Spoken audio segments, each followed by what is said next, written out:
Berkaitan dengan lagu, sekarang teknologi perkembangan zaman sudah makin gila.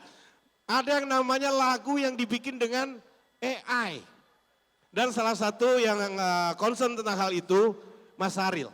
Ya. Ada salah satu video di podcast itu ya. Ada sesuatu. Podcast WhatsApp dong. Ya, Kok di podcast WhatsApp. Ada sih? sesuatu yang disampaikan. Kalau belum nonton, ini dia tayangannya. Lihat, Oke, ini dia kita nonton tayangannya. ya. Waktu itu pernah dijebak soalnya gini, jadi kayak ada satu produser gitu. Real, ini ada teman saya, dia nulis lagu gitu sendiri. Gimana menurut ada lagunya gitu? Oke, kirimin dengerin. Ini kan AI. Kok tahu katanya gitu? Ngetes ya? Iya sejauh ini sampai saat ini tuh masih bisa tuh kita dengar yang mana yang orang, yang mana yang AI. Kita karena AI itu dia kan pakai algoritma tuh, dia pasti akan cari nada-nada aman yang selalu enak, jadi gitu. Untuk saat ini masih begitu tuh. Tapi nggak tahu, jangan kan setahun ke depan, mungkin 6 bulan ke depan udah ada yang versi baru lagi. Gitu. Nah, kira-kira setelah 6 bulan itu kira-kira 6 bulan lalu tuh wawancaranya di podcast WhatsApp tuh kira-kira bisa bedain apa enggak? Nah, kita punya satu contoh Mas Aril, satu lagu kira-kira nanti kita minta teman-teman Bapak Ibu untuk nebak. Ini kira-kira ciptaannya AI atau ciptaannya manusia? Coba Oke. disiapin ya. Coba putar satu lagu, Ha-ha. silakan ditebak. Ini lagu AI atau komposer atau arranger yang bikin. Yes. 1, 2, 3, putar.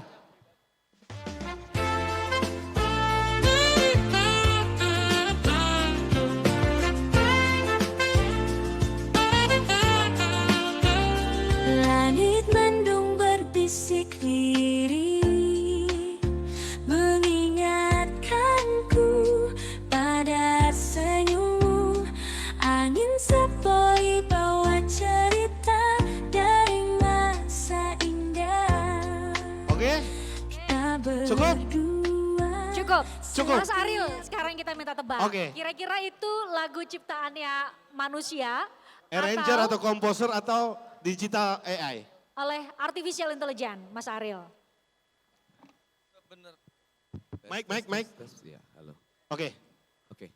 Sebenarnya agak terlalu pendek sih buat didengerin sama Kenali kurang ya. detail sebetulnya. Tapi itu rapi banget sih. Nggak apa-apa gue taruhan aja maksudnya. Mungkin bisa jadi AI itu tadi. oke. Mungkin. Oh, Tapi kurang panjang ya. sebetulnya. Bisa jadi AI ya. Ya. Bisa jadi AI. Bisa jadi. Bisa jadi AI. Kalau dari Mas Marcel, ini tadi AI atau komposer atau arranger? Saya ngedengernya AI. AI. Dan ternyata Udah ada jawabannya. AI memang ya. Kabut Detect. Rindu itu 1 tahun yang lalu ini adalah lagu 100% AI, vokal, lirik dan musiknya dibuat dari AI. Betul ya. Lirik oleh ChatGPT, musik melodi instrumen semua Suno Fitri diunggah per Indra Asid. Jadi sudah semakin sulit untuk membedakan berkaitan dengan lagu-lagu AI. Untuk Nah. ini kalau AI itu royaltinya gimana ya Mas? Nah, Ya. Nah silakan. Sudah bergabung bersama kita ada Direktur Jenderal Kekayaan Intelektual Kementerian Hukum Pak Herman Syah Siregar. Ya, Itu terima gimana kasih, Pak? Bapak Ibu, teman-teman sekalian. Jadi Undang-Undang nomor 28 tahun 2014 diciptakan tahun 2014, ditetapkan tahun 2014. Oke. Tentu belum mengatur tentang AI. AI. Nah ini sekarang teman-teman inisiatif DPR sedang menyusun undang-undang baru merevisinya. Dan kita harapkan nanti di sana dimasukkan terkait dengan ketika lagu, sebuah karya ada unsur AI-nya. Namun kita harus tahu bahwa kekayaan intelektual adalah suatu kekayaan hasil rasa, pikir, cipta rasa dan manusia. Iya. Nah di sini yang harus jelas sejauh mana intervensi manusia dan sejauh mana ada kontribusi AI di sana. Jadi ketika tidak ada hasil karya cipta rasa manusia, maka tentu menurut hemat saya, kalau nanti dilakukan legal drafting terhadap pasal AI tersebut, itu tidak harus dikenakan royalti ketika sepenuhnya 100% Ya. merupakan karya AI. Itu pandangan saya kalau nantinya ini akan diundangkan, demikian. Oke. Oke. Ke pelaku Nah, industri seni. kita tanya Dengan dulu, Mas maraknya Aryo. AI ini, dengan maraknya AI ini, kan lama-lama juga akhirnya menggerus kreativitas dari seniman-seniman nih. Karena musuhnya sudah yang namanya teknologi. Kita susah-susah ngulik chord, ngulik nada, lirik. Dia tinggal masukkan masukkan prom, jadi. Nah, kalau dari Mas Aril? Agak susah juga, saya pecinta teknologi sebetulnya. Iya, oke. Jadi suka banget sama gadget. Yang berpendapat bahwa seharusnya teknologi itu bisa mempermudah manusia gitu istilahnya. Sejauh ini, sampai sejauh ini ya, Ya. dengan yang sudah terjadi, memang yang paling penting sih peraturan sih sebetulnya. Oke, Nggak payung bisa hukum ya. Ya nggak bisa dilarang juga, agak susah sebetulnya kan itu ya. Karena kalau saya, misalkan saya jadi produser, saya cuma punya lagu, Oke. saya cuma punya lirik, tapi saya nggak punya apa istilahnya pemain instrumennya Ya. gitu. Katakanlah ada pemain instrumennya, bass, drum segala macam ada, tapi lagu saya harus pakai bagpipe misalnya gitu. Oh. Yang ya harus orang yang main bagpipe dong. Ya, ada yang orang bisa operasional Dari itu. Ya. Scottish gitu misalnya. Kan susah. Tapi dengan adanya AI mungkin saya bisa minta bantuan tuh untuk suaranya lebih mirip ataupun dan segala macamnya. Jadi yang paling penting memang aturannya sih. Makanya sebenarnya secepatnya dari kemarin itu, daripada kita balik lagi ke permasalahan performing rights yang tentang siapa yang mesti bayar itu ya. Yang paling benar menurut saya tadi itu yang Pak Menteri bilang, kenapa di Indonesia bayaran royaltinya lebih kecil daripada negara lain gitu. Daripada Malaysia, daripada Singapura itu lebih lebih urgent gitu. Soalnya menurut saya pribadi, walaupun mungkin di Indonesia belum umum sama hak cipta, tapi yang diributkan kemarin itu adalah yang diributkan oleh orang-orang ya 100 tahun lalu mungkin ya gitu. Kita Kalau baru ributin sekarang gitu. lagu Mas Haris ini kan tentu banyak orang-orang luar kayak Malaysia, Singapura yang mendengarkan. Betul? Kan share profit untuk share royaltinya beda ya? Beda, overseas namanya royalty overseas gitu dari Malaysia itu beda. Mereka menghitungnya beda gitu. Makanya saya bilang tadi kalau misalnya dari negara bisa menekan, karena kan kita punya power Pak ya, kita punya pasar yang besar, harusnya bisa dong setara kita. Minimal sama Malaysia harusnya kita bisa setara harga lagunya gitu, royaltinya. Oke. Itu penting, makanya peraturan itu yang paling penting termasuk AI tadi. Kalau sama sekali dibatasin sih ya nggak bisa juga, cuman harus ada aturan yang pas lah gitu ya. Membantu kreativitas tapi juga tidak melanggar gitu. Contohnya melanggar begini, kalau kemarin nggak tahu Prof mungkin udah sering ngobrol masalah AI kali ya. Kalau saya baru dengar sekali-sekali bahwa AI itu yang jadi masalah adalah dia kan membaca data. Iya. Data yang dia baca itu apakah itu bisa gratis? Katakanlah ada orang bilang, tolong bikinin lagu kayak Noah punya, gaya liriknya, lirik yang Ariel tulis. Itu kan dari saya dong berarti? Iya. Walaupun dia yang bikin tapi data dari saya. Apakah data itu hak saya apa enggak? Bisa Apakah masuk haki atau AI enggak, gitu. punya hak enggak untuk mengambil data saya itu? Itu yang kemarin kalau nggak salah yang sedang dibicarakan. Tapi kan itu panjang ya, makanya secepatnya kita perbaiki masalah performing rights dan segala macam. Mudah-mudahan kita bisa ngejar ketertinggalan kita di industri musik ini dibanding dunia lain gitu. Oke, thank you Mas Aril.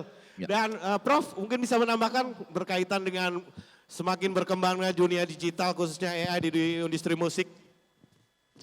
Iya, kalau saya melihatnya AI ya. Iya, akal imitasi. Iya.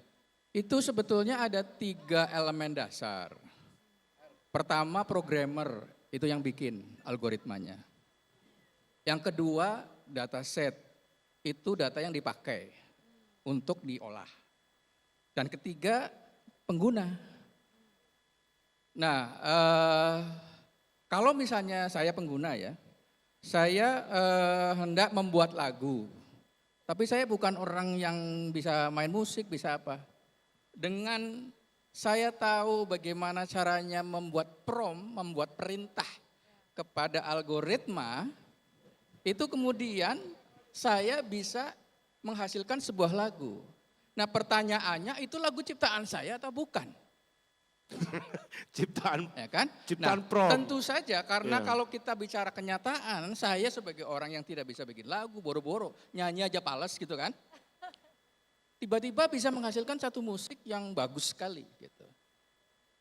Nah tentu kalau kita mau jujur pada diri sendiri, maka saya sebagai katakanlah orang yang menggunakan AI, itu harus jujur bahwa lagu itu bukan ciptaan saya, tapi saya menggunakan mesin namanya ini gitu, sehingga menghasilkan lagu itu.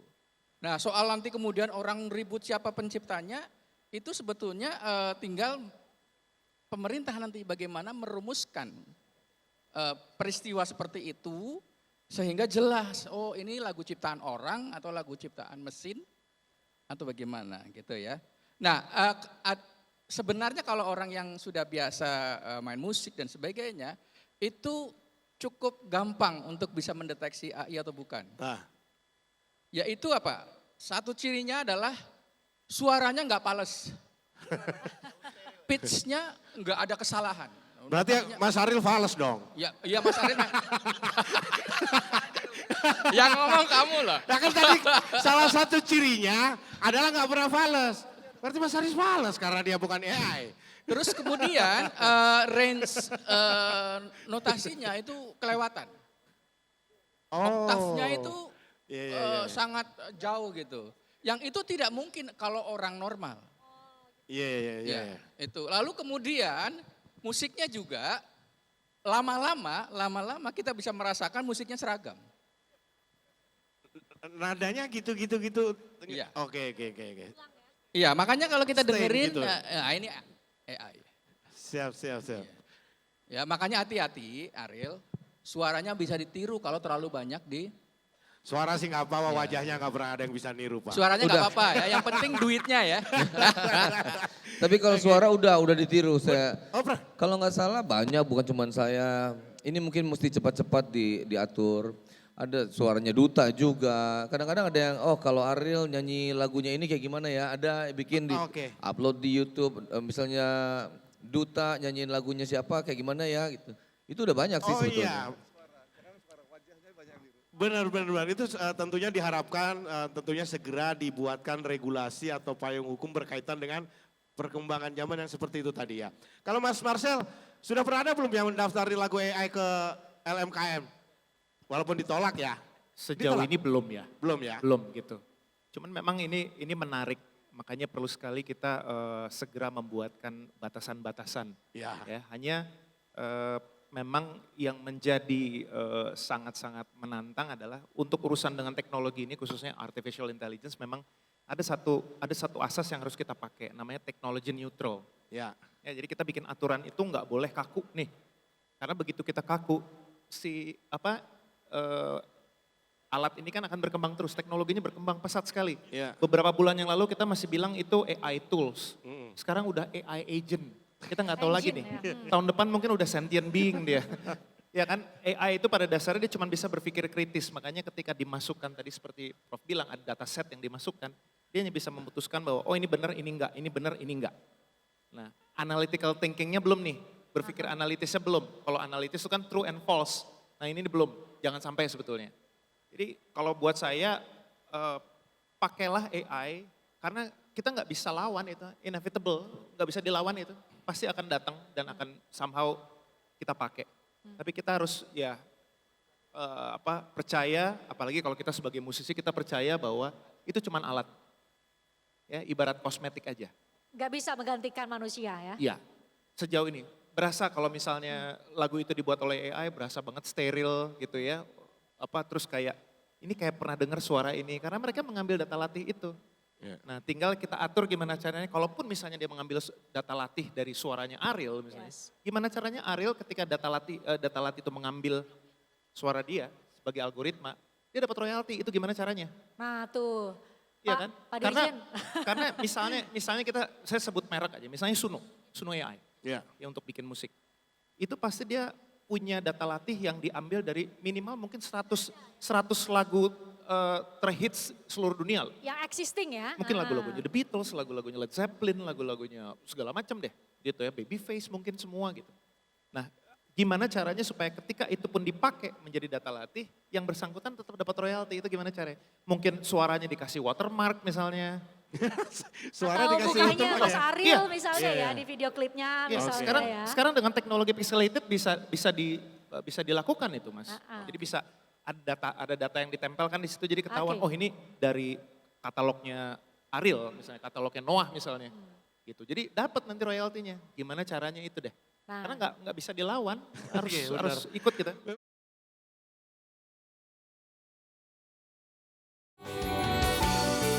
Dua kali oke.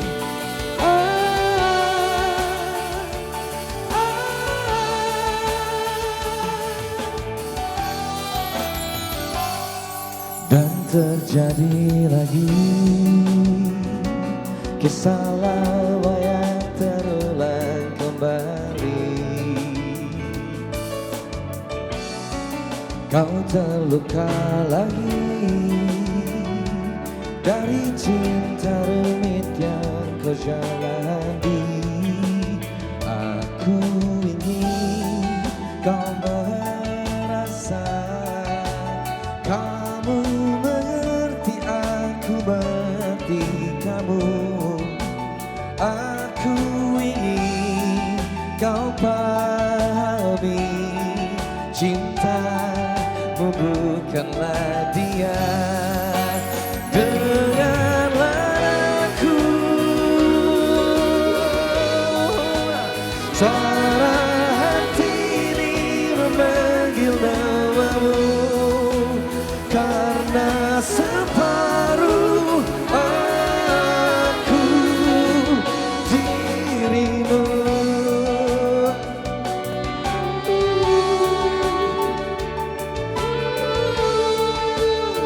Lumayan udah lama gak nyanyi.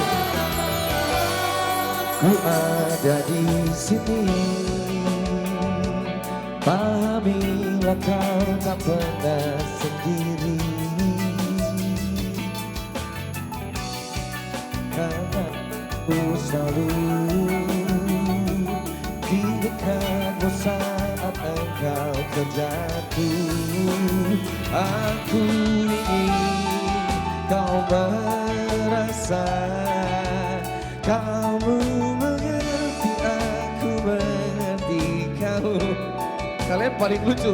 Ku ingin kau sadari, cintamu bukanlah dia.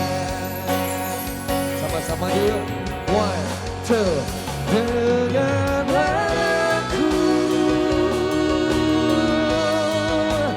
suara hati ini memanggil namamu, karena separuh aku dirimu.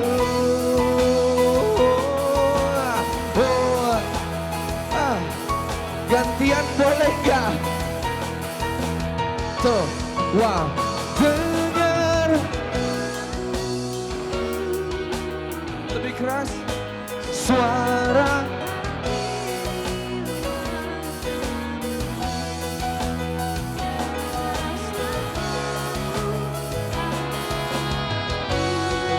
menyentuh lerengmu. Semua lukamu telah menjadi liriku, karena separuh aku dirimu.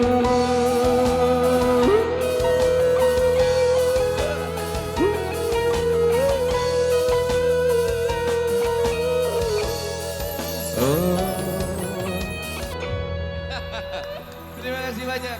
Terima kasih. Langsung keram perut gua lu. Keram. Gimana? Ini ada yang salah. Kalau nyanyi itu lagu, bukan lagi ya. Ya, baik. Nanti akan lagi ya. Tadi seperti janji saya tadi satu pertanyaan, tapi yang antusias, yang berlari begitu banyak. Saya seleksi dulu. Yang pertanyaannya yang berkaitan lagu dan royalti. Oke, ini Ibu pantun terakhir aja pantun. Ya, nanti ya sebentar ya tentang lagu dan royalti. Silakan. Baik, saya mau bertanya mengenai menyangkut dengan Pak Ariel atau Ya. Mas Ariel ya. soal AI atau training data AI. Saya mau bertanya di Indonesia seperti apa licensing system yang layak untuk AI companies bisa adapt. Seperti itu aja. Lebih ke licensing system. Seperti apa? Apakah blanket license Bang Marcel sesuai untuk diaplikasikan untuk training data AI atau bagaimana? Oke. Wah ini teknis banget ya pertanyaannya ya. thank you. Terima kasih banyak. Nah ini sebenarnya hal-hal yang belum kita pikirin nih betulnya. Karena kan memang Oke. tapi kayak Siap, ini Oh, kita tampung dulu ya. tampung, oke. Ini tadi berkaitan teknis banget, berkaitan AI ya. Oke, silakan, singkat, cepat, padat. Oke, saya izin bertanya ke pemerintah ya. Bagaimana strategi pemerintah dalam memastikan serta memberikan perlindungan hukum bagi penayangan musik daerah? Karena sebagai menunjukkan budaya daerah tersebut. Contoh yang nyata aja tuh di stasiun itu Pak, itu sendiri.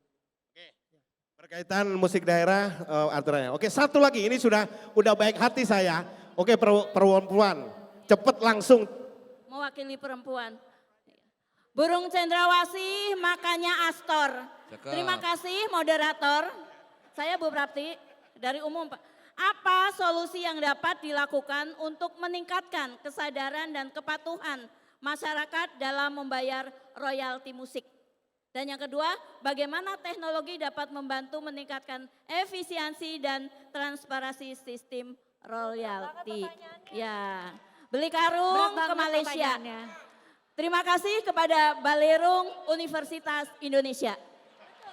Makasih akhirnya ya. Udah ya, udah semuanya dan terwakili semuanya. Terima kasih ya Bu, bisa ditunggu jawaban pertanyaannya. Oke, mau lewat sini silakan. Nah, hati-hati Bu, kepleset. Ditunggu di tempatnya masing-masing ya, nggak usah ditunggu ditunggu di situ ya. tempat masing-masing. Saya simpulkan pertanyaan pertama mengenai AI. Bahasanya lebih ke teknis, tapi mungkin ada yang bisa menjelaskan. Mas Ariel tadi? Oke, kami persilakan. Mic-nya Mic. Mas Akbar. Oke. Sebenarnya yang jawab bukan saya ini, soalnya ini yang jawabnya mestinya yang bikin peraturan nih. Oke. Iya maksudnya tadi kan bagaimana, apakah sistemnya blanket atau gimana segala macam. Iya. Mungkin Marcel lebih tepat ya buat jawab, walaupun sebenarnya belum ada yang saya lihat berbagi aja berbagi. Jadi sudah banyak penggunanya AI itu sebenarnya untuk bikin musik. Bahkan di Suno sendiri kalau nggak salah mereka punya charts-nya. Oke. Charts untuk lagu AI. Jadi memang seperti Marcel bilang tadi, nggak bisa dibendung. Teknologi itu nggak bisa dibendung, tapi harus diatur. Nah itu yang kita kayaknya belum sampai ke sana, tapi nggak tahu. Ini Marcel lebih tepat jawab. Bagaimana kalau misalnya ada lagu AI, itu gimana royalti mau blanket atau apa katanya tadi gitu nggak salah. Begini, sebetulnya kenapa dipilih blanket license adalah sebetulnya untuk menjawab tantangan bahwa lagu itu adalah omnipotence, dia bisa dipakai di mana aja. Ya, dia bisa berada di ribuan tempat sekaligus, dipasang ribuan kali pada tempat yang berbeda bersamaan. Itu kenapa ada istilah blanket license, karena untuk mempermudah, untuk menjaga efisiensi. Pada dasarnya, apakah kemudian karya-karya AI akan menggunakan blanket license? Sejauh ini ya paling efektif dan efisien itu. Hanya tinggal masalahnya sekarang apakah kemudian kita mengkategorikan karya-karya AI itu sebagai karya yang mendapat pelindungan hak cipta. Nah itu dulu, kita di situ dulu tuh. Setelah itu baru nanti kita bisa menentukan. Karena kalau misalnya hanya berdasarkan pemahaman sampai di bawah lagu itu kemudian harus mendapatkan blanket atau tidak, jawabannya pasti dapat gitu. Selama itu diperdengarkan di tempat publik. Karena kita kan menganut asas itu tadi blanket license dan extended collective licensing. Ya, jadi penggunaannya adalah melalui LMK misalnya gitu ya, LMKN. Lalu kemudian juga memang diputar di public commercial gitu. Selama ini ya aturan hukum positifnya itu yang mengatur ya. Tapi apakah kemudian nanti ya kita tahu, kita belum tahu sejujurnya gitu. Tapi pastinya akan diselesaikan nanti. Nah, Pak Dirjen kayaknya. Berkaitan lagu daerah Pak Dirjen tadi juga. Mungkin nambah masalah AI tadi. Kita dulu pernah dengar artis ini atau penyanyi ini pada saat rekaman lagunya bagus, suaranya bagus. Ya. Tapi pada saat di panggung kok beda ya. Ya. Kita dulu mempersoalkan juga tuh terkait dengan rekaman di studio. Ya itu perkembangan teknologi kita gugat, masyarakat juga banyak gugat, ternyata beda nih. Kemudian ketika penyanyi tersebut punya mic yang bagus dengan yang murahan, tentu produksi suara juga berbeda. Artinya akan terus ada perkembangan teknologi. Sekarang AI. Kalau menurut saya nanti tinggal diatur saja. Ketika murni dia AI, itu tadi kan kata Prof tadi, ada perintah dari seseorang kan untuk kepada satu mesin untuk membuat lagu. Nah mungkin nanti ada sisi dari sana. Begitu murni dari AI, tentu si pemerintah itu tadi yang memerintahkan agar AI bekerja dengan algoritma tertentu ada lagu, maka di sini mungkin dia punya royalti tertentu. Jadi mungkin nanti bisa dipisahkan di situ ya. Mungkin kalau full AI berapa, kalau setengah AI berapa, karena tetap toh ada hasil olah pikir manusia di sana, karya manusia di sana. Walaupun nggak mungkin AI 100% AI kan, nggak mungkin. Kemudian untuk lagu daerah tadi, sebenarnya untuk lagu tradisi murni ini perlu kami sampaikan bahwa ada namanya ekspresi budaya tradisional. Ekspresi budaya tradisional yang lagunya itu turun-temurun, yang kita sebut EBT, ekspresi budaya tradisional. Nah sebenarnya ini justru pemerintah ataupun negara yang wajib untuk mendaftarkan, mencatatkannya. Di sini kita minta kepada semua masyarakat, warga, apalagi di desa ataupun di daerah-daerah tertentu untuk mencatatkan, dan kita sudah punya pangkalan data. Pangkalan data kekayaan intelektual komunal dan gratis. Itu lagu-lagu yang kita nggak tahu penciptanya atau siapa tapi populer. Udah masuk sana ya. Misalnya lagu Angin Mamiri dari kampung Pak Menteri. Itu kan lagu tradisi ya dan turun-temurun. Dan sebenarnya itu ada pangkalan data kekayaan intelektual komunal. Nah berbeda tadi dengan lagu ciptaan personal tadi yang kita akan membuat layering, bundling kita bilang. Kalau satu lagu sampai 100 lagu nanti kita kasih PNBP 200 ya kan segala macam secara layering. Tapi kalau khusus lagu tradisi murni itu justru kewajiban negara untuk melindunginya, lakukan proteksi terkait dengan lagu-lagu tradisi itu agar jangan sampai nanti seperti lagu Rasa Sayangi misalnya kan, diakui oleh negara lain. Nah di sini peran pemerintah, kita sudah punya pangkalan data, tinggal nanti, kalau menurut hemat saya itu dinas-dinas kebudayaan daerah, menurut saya yang harus proaktif juga nanti untuk mencatatkan lagu tersebut di pangkalan. Itu nanti royaltinya masuk mana itu Pak? Karena dia no name ya, nah inilah sekarang menjadi unclaimed royalty. Nah, tadi Pak Menteri bilang mungkin nanti di Badan Oleh Harta Peninggalan ataupun nanti bisa aja nanti itu menjadi sumber PAD. Pendapatan asli daerah, mungkin ke sana nanti bisa dipikirkan kalau misalnya lagu Rasa Sayangin tadi, kalau misalnya kita ataupun lagu Angin Mamiri tadi dilakukan mendapatkan royalti, bisa aja nanti menjadi pendapatan asli daerah itu. Balikan. Terima kasih. Dan mungkin untuk ibunya tadi yang bertanya, semua yang dari ibu tanyakan tadi mungkin sudah terjawab sebenarnya. Di sesi diskusi ya, di sesi diskusi. Mas Ariel mau nambahin? Iya betul, tadi kan bertanya dari sisi musisi kan sebetulnya tadi gitu. Jadi mungkin saya tambahkan sedikit, tadi kan pas polling tadi pemerintah nomor 1 ya.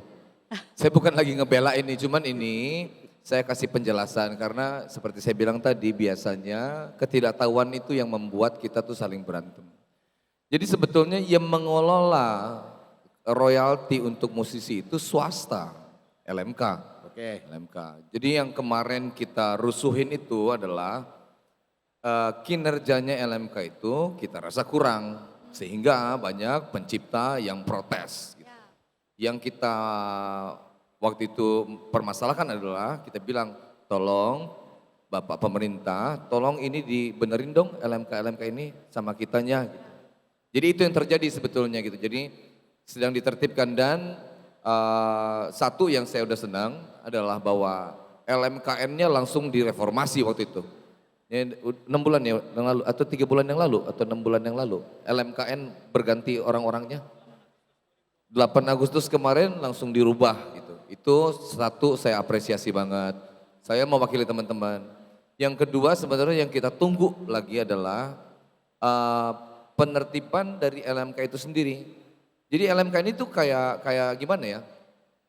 Sebel tapi kita butuh. Karena kalau nggak ada dia lebih kacau lagi nasib kita. Nggak ada yang collect gitu. Jadi kita butuh pemerintah untuk menertibkan mereka ataupun memacu mereka untuk bikin kemajuan dalam pengkoleksian si royalti ini. Nah yang satu itu alhamdulillah udah LMKN-nya udah langsung dirubah. Yang kedua kita tunggu adalah digitalisasi sebetulnya.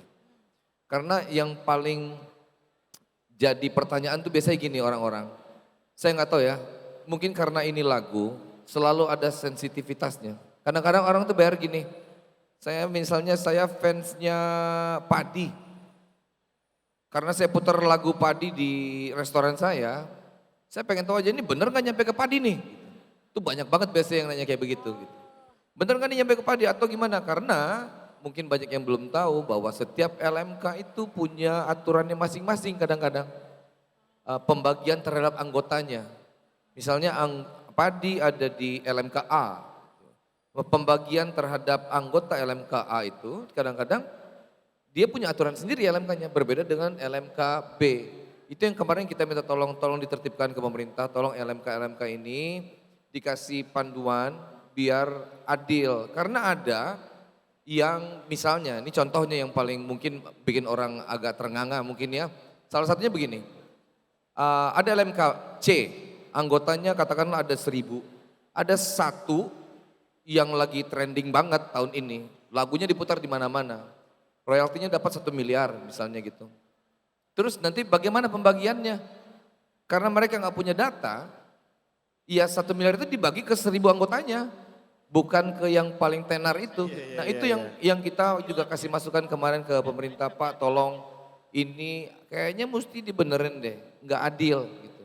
Nah kenapa digitalisasi? Itu tadi kebanyakan kekurangan daripada LMK yang ada adalah sistem yang bagus. Mereka nggak punya data yang bagus untuk bisa mendistribusikan royalti ke pencipta yang benar-benar lagunya diputar.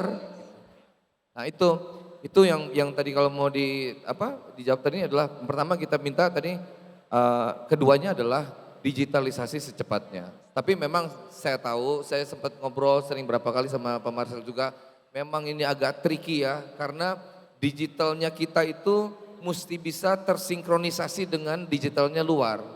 Karena bahasanya musik itu ada banyak. Bahasanya kode lagu untuk pencipta dan perusahaan rekaman ada A. Kode lagu untuk pencipta dengan kayak Spotify namanya B. Itu nanti semua bisa disinkronisasikan jadi beda lagi. Memang agak sedikit rumit sebetulnya. Cuman minimal dengan kemarin saya pas rapat di DPR minimal ada satu yang bagus banget menurut saya adalah syarat daripada LMK itu dinaikkan. Jadi LMK-nya nggak usah terlalu banyak.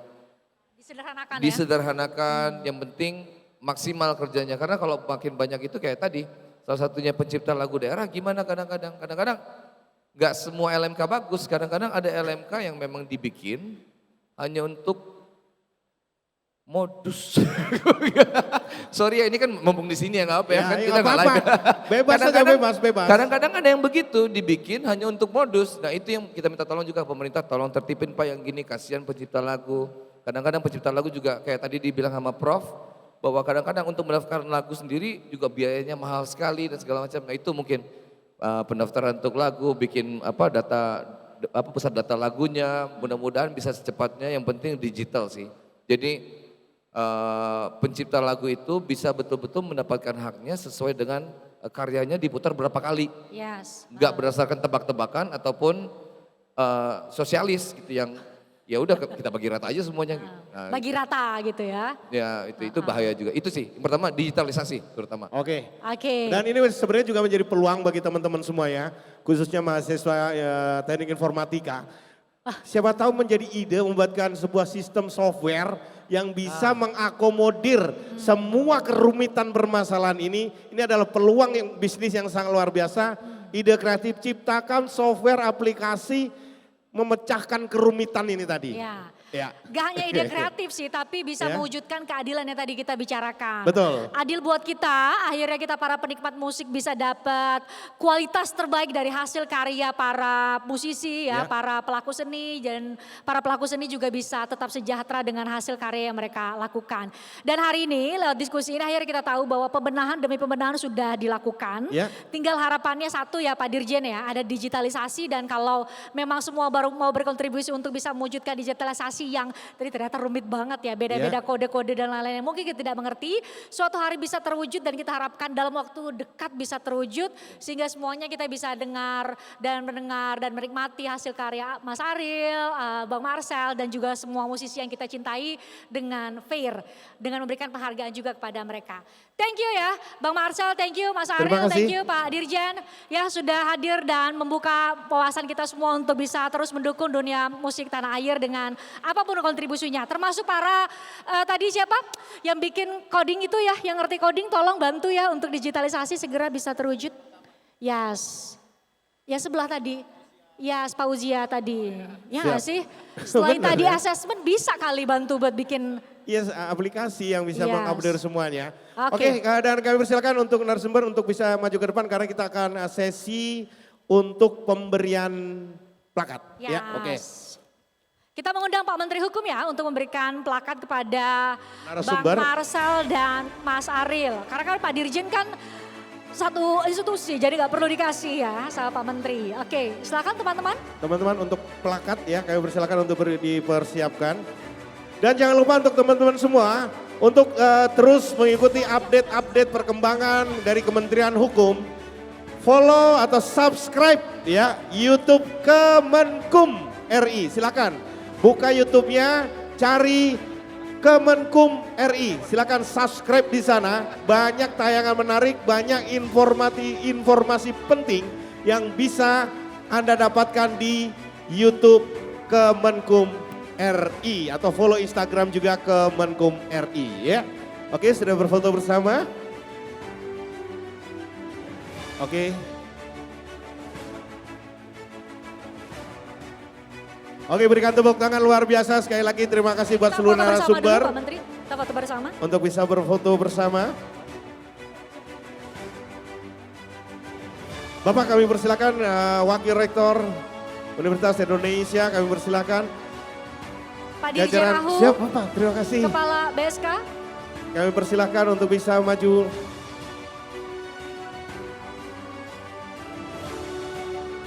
Dan setelah ini kita akan ada sesi penyerahan sertifikat ya.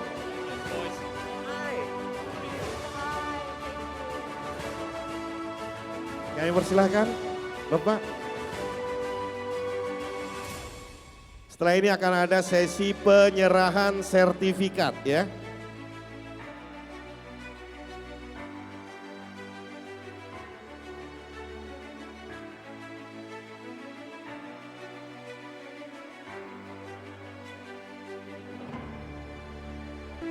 Baik, sekali lagi terima kasih terkhusus kepada Civitas Akademika Universitas Indonesia, Pak Wakil Rektor, terima kasih Pak atas kesediaannya. Dan juga teman-teman dari universitas yang lain se-Jabodetabek. Sekali lagi, ini adalah acara kedua dari kampus call out WhatsApp Kementerian Hukum, media komunikasi interaktif yang kami bangun agar terbuka bersama dengan teman-teman semua. Saya berharap semua bisa subscribe channel Kementerian Hukum, yakni WhatsApp Kementerian Hukum. Di sana setiap minggu disajikan informasi-informasi yang terkait dengan layanan Kementerian Hukum, terutama kepada bagi mereka yang punya keinginan tahu tentang perkembangan hukum di Indonesia. Orang yang ingin menjadi entrepreneur juga seperti hari ini kita lakukan. Bahkan juga untuk bagi mereka yang mau mendirikan badan usaha. Jadi banyak sekali program di sana, karena itu saya mohon kepada adik-adik mahasiswa yang hadir, tolong ikuti perkembangan selanjutnya, dan ini akan jadi program rutin dari Kementerian Hukum. akan keliling ke seluruh kampus di seluruh Indonesia untuk bersama-sama kita memikirkan membangun Republik ini, membangun Kementerian Hukum menjadi kementerian yang lebih terpercaya, lebih baik dalam rangka melayani seluruh rakyat Indonesia. Kepada UI sekali lagi terima kasih. Terima kasih.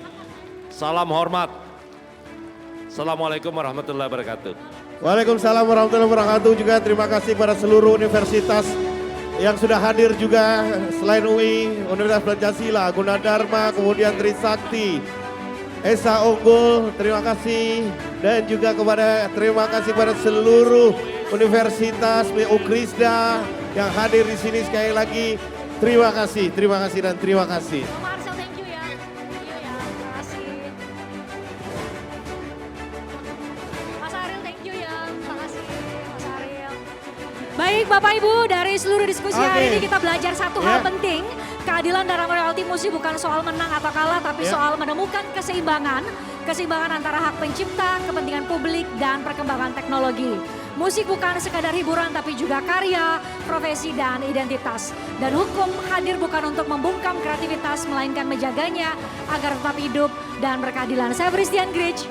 Dan juga sekali lagi terima kasih. Kita berjumpa di lain kesempatan di event-event Kemenkum berikutnya.